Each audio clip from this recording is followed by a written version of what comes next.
ನಮಸ್ಕಾರ ಸ್ನೇಹಿತರೆ. ಇವತ್ತಿನ ಟಾಪಿಕ್ ಡಿಸ್ಕಸ್ ಮಾಡ್ತಿರೋದು ಫುಡ್ ಟು ರೆಡ್ಯೂಸ್ ಕೊಲೆಸ್ಟ್ರಾಲ್. ಯಾವ ಆಹಾರ ತಗೊಂಡು ನಮ್ಮ ದೇಹದಲ್ಲಿರೋ ಕೊಲೆಸ್ಟ್ರಾಲು ಕಡಿಮೆ ಆಗುತ್ತೆ ಅನ್ನೋದ್ರ ಬಗ್ಗೆ ಇವತ್ತು ಡಿಸ್ಕಸ್ ಮಾಡಿದ್ರೆ, ಅದಕ್ಕೆ ಹೋಗೋಕ್ಕೂ ಮುಂಚೆ ನಮ್ಮ ದೇಹದಲ್ಲಿ ಎರಡು ಥರವಾದ ಕೊಲೆಸ್ಟ್ರಾಲ್ ಇರುತ್ತೆ. ಒಂದು ಗುಡ್ ಕೊಲೆಸ್ಟ್ರಾಲ್, ಒಂದು ಬ್ಯಾಡ್ ಕೊಲೆಸ್ಟ್ರಾಲ್. ಗುಡ್ ಕೊಲೆಸ್ಟ್ರಾಲ್ ನಾವು HDL ಅಲ್ಲಿ ಮೆಜರ್ ಮಾಡ್ತೀವಿ. HDL ಹೈ ಡೆನ್ಸಿಟಿ ಲೈಪೋಪ್ರೋಟೀನ್ ಅಂತ ಹೇಳ್ತೀವಿ. ಬ್ಯಾಡ್ ಕೊಲೆಸ್ಟ್ರಾಲ್ ನಾವು LDL ಮೆಜರ್ ಮಾಡ್ತೀವಿ. LDL ಲೋ ಡೆನ್ಸಿಟಿ ಲೈಪೋಪ್ರೋಟೀನ್ ಅಂತ ಹೇಳ್ಬಿಟ್ಟು. ಸೊ ಈಗ ನಾವು ಹೋಗೋಣ. ಈಗ ಈ LDL ಅನ್ನೋ ಕೊಲೆಸ್ಟ್ರಾಲ್ನ ನಾವು ಕಡಿಮೆ ಮಾಡಬೇಕಾಗುತ್ತೆ, ಮತ್ತು HDL ಅನ್ನೋ ಕೊಲೆಸ್ಟ್ರಾಲ್ನ ಜಾಸ್ತಿ ಮಾಡಿಕೊಂಡಷ್ಟು ನಮ್ಮ ದೇಹಕ್ಕೆ ಹಾರ್ಟ್ಗೆ, ನಮ್ಮ ಹೆಲ್ತ್ಗೆ ತುಂಬ ಒಳ್ಳೆಯದಾಗ್ತದೆ.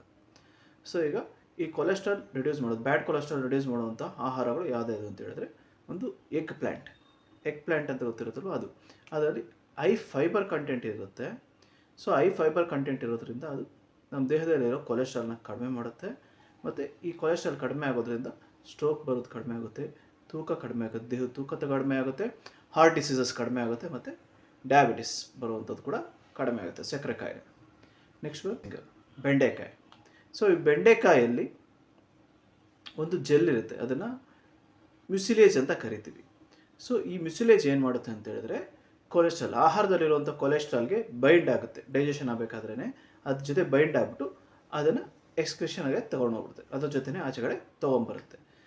ಸೊ ಈ ರೀತಿ ಫುಡ್ಡಲ್ಲಿರುವಂಥ ಕೊಲೆಸ್ಟ್ರಾಲ್ನ ಅದು ಡೈರೆಕ್ಟಾಗಿ ಆಚೆ ಹಾಕೋದ್ರಿಂದ ಅದು ಫುಡ್ಡಲ್ಲಿರೋ ಕೊಲೆಸ್ಟ್ರಾಲ್ ಕೂಡ ಕಡಿಮೆ ಮಾಡುತ್ತೆ. Next apple. ಸೊ ಆಪಲಲ್ಲಿ 3 to 7 grams ಆಫ್ ಫೈಬರ್ ಇರುತ್ತೆ, ಅದರಲ್ಲಿ ಪಾಲಿಫಿನಾಲ್ ಇರುತ್ತೆ, ಅದು ಕೊಲೆಸ್ಟ್ರಾಲ್ನ ಕಡಿಮೆ ಮಾಡುತ್ತೆ. ಸೊ ನೆಕ್ಸ್ಟ್ ಒಂದು ಅವಕಾಡೋ ಫ್ರೂಟ್ ಏನು ಮಾಡುತ್ತೆ ಅಂತ ಹೇಳಿದ್ರೆ, ಇದು ಪೊಟೆನ್ಷಿಯಲ್ ಆಗಿ LDLನ ತುಂಬ ಕಡಿಮೆ ಮಾಡುತ್ತೆ. ಆಮೇಲೆ ಇಟ್ ರೆಡ್ಯೂಸಸ್ ಹಾರ್ಟ್ ಡಿಸೀಸಸ್ ಮತ್ತು ಸ್ಟ್ರೋಕ್ ಆಗೋದನ್ನು ಕೂಡ ಕಡಿಮೆ ಮಾಡುತ್ತೆ. ನೆಕ್ಸ್ಟ್ ಫಿಶಸ್ ತಿನ್ನೋದ್ರಲ್ಲಿ, ಫಿಶಸ್ಸಲ್ಲಿ ಒಮೆಗಾ 3 ಫ್ಯಾಟಿ ಆ್ಯಸಿಡ್ ಅಂತಿರುತ್ತೆ, ಎಸ್ಪೆಷಲಿ ಸಾಲ್ಮೋನ್ ಫಿಶ್, ಮ್ಯಾಕ್ರಲ್ ಫಿಶಲ್ಲಿರುತ್ತೆ. So it reduces triglyceride levels, ನಮ್ಮ ಬಾಡಿಲಿರೋ ಟ್ರೈಗ್ಲಿಸರೈಡ್ ಲೆವೆಲ್ಸ್ನ ರಿಡ್ಯೂಸ್ ಮಾಡುತ್ತೆ. ಈ ಟ್ರೈಗ್ಲಿಸರೈಡ್ ಲೆವೆಲ್ಸ್ ಏನು ಮಾಡುತ್ತೆ, ಅಥಿರೋಸ್ಕ್ಲಿರೋಸಿಸ್ ಆಗೋದಕ್ಕೆ ಕಾರಣ ಆಗುತ್ತೆ. ಅಷ್ಟೇನು, ಅಥಿರೋಸ್ಕ್ಲಿರೋಸಿಸ್ ಅಂದರೆ ಬ್ಲಡ್ ವೆಸಲ್ ಹಾರ್ಡ್ ಆಗೋದನ್ನು ಇದು ಕಡಿಮೆ ಮಾಡುತ್ತೆ, ಒಮೆಗಾ 3 ಫ್ಯಾಟಿ ಆ್ಯಸಿಡ್.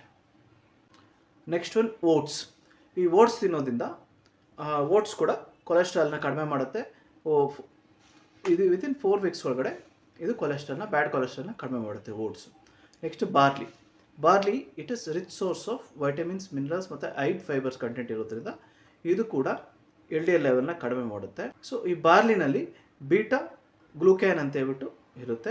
ಈ ಬೀಟಾ ಗ್ಲೂಕ್ಯಾನು ನಮ್ಮ ಹೊಟ್ಟೆ ಮತ್ತು ಕರಡಲ್ಲಿರುವಂತಹ ಗಟ್ ಮೈಕ್ರೋಬ್ಯಾಕ್ಟೀರಿಯಾನ, ಅದೇ ಒಳ್ಳೆ ಮೈಕ್ರೋಬ್ಯಾಕ್ಟೀರಿಯಾನ ಇಂಪ್ರೂವ್ ಮಾಡಲಿಕ್ಕೆ ಹೆಲ್ಪ್ ಮಾಡುತ್ತೆ, ಮತ್ತು ಬ್ಲಡ್ ಶುಗರ್ ಲೆವೆಲ್ಸ್ನು ಕೂಡ ಕಂಟ್ರೋಲ್ ಮಾಡುತ್ತೆ ಇದು.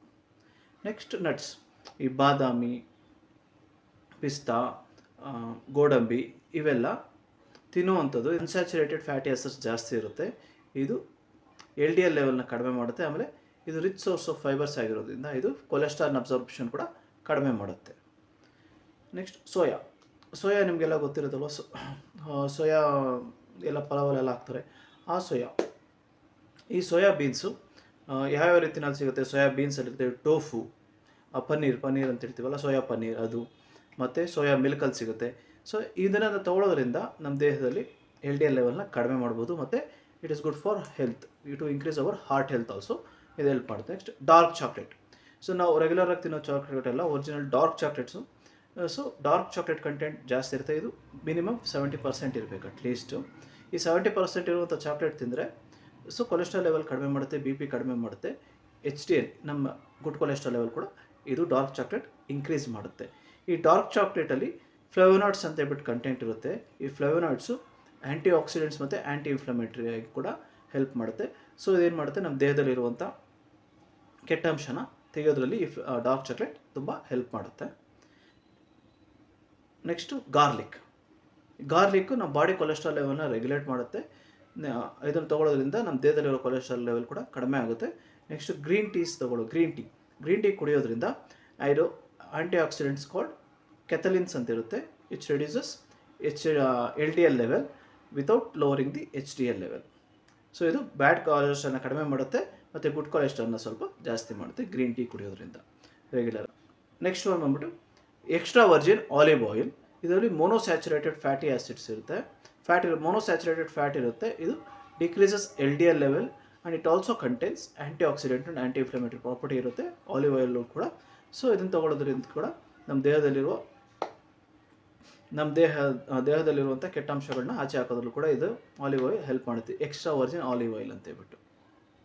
So these are the food products which reduces the bad cholesterol level ನಮ್ಮ ದೇಹದಲ್ಲಿ. ಸಮ್ಮರಿ ಮಾಡಬೇಕಂತ ಹೇಳಿದ್ರೆ ಫುಡ್ ಟು ರೆಡ್ಯೂಸ್ ಕೊಲೆಸ್ಟ್ರಾಲ್, ಯಾವ ಆಹಾರ ತೊಗೊಂಡ್ರೆ ನಮ್ಮ ದೇಹದಲ್ಲಿರೋ ಕೊಲೆಸ್ಟ್ರಾಲ್ ಕಡಿಮೆ ಆಗುತ್ತೆ ಅಂತ ಹೇಳಿದ್ರೆ ಒಂದು ಎಗ್ ಪ್ಲ್ಯಾಂಟ್, ಫಿಂಗರ್, ಬೆಂಡೆಕಾಯಿ, ಆಪಲ್, ಅವಕಾಡೋಸ್, ಬಾರ್ಲಿ, ನಟ್ಸು, ಬಾದಾಮಿ, ಪಿಸ್ತಾ, ಗೋಡಂಬಿ ಈ ಥರದ್ದು, ಮತ್ತು soya beans, tofu, soya milk, dark chocolate minimum 70% ಇರಬೇಕು,